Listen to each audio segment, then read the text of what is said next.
Alright, this is another match versus a guy. I think he was ranked like 1500.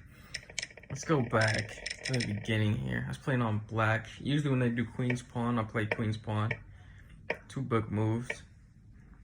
So the algorithm said that g6 was a mistake. I should have played e6. e6 would have been...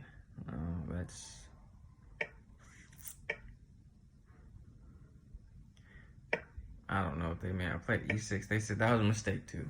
So my plan here was to put some pressure on the d4 file because my pawn is there, obviously. I couldn't do a move like that. But, taking on c4. I could see that, you know, but I don't like that pawn structure in the middle. It kind of limits things. Move like e4 or move like e3 kind of would have had the white control the center completely. So I was going with more of applying indirect pressure on e4 with my bishop. That's a Spanish opening to the left, but yeah, that was a blunder. As you can see, e6 is now a blunder in this scenario since I didn't take previously on e4.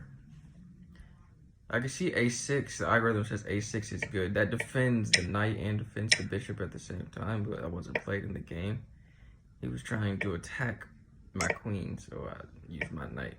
A couple of good moves here.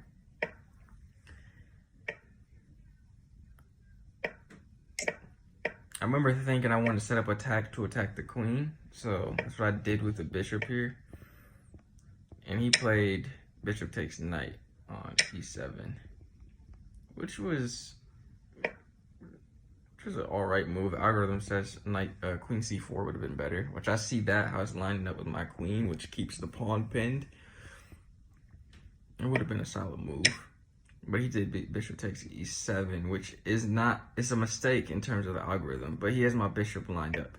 So I could have played something like that, but that would have kind of exposed my king and trapped it. So I decided to do a little different type of move. Not taking the bishop right away, but playing pawn to c5, which is the best move considering that my bishop is now attacking the queen and my knight is also attacking. I mean, my pawn's attacking the knight at the same time. So the algorithm said that c5 is the best move, and it was. Which allowed me to confiscate his queen and then confiscate his knight. I ended up in the exchange like 1 by 1, I think, at this point. So now we're entering the end game. He's doing a series of moves. That was a blunder. And after this, I believe he resigned.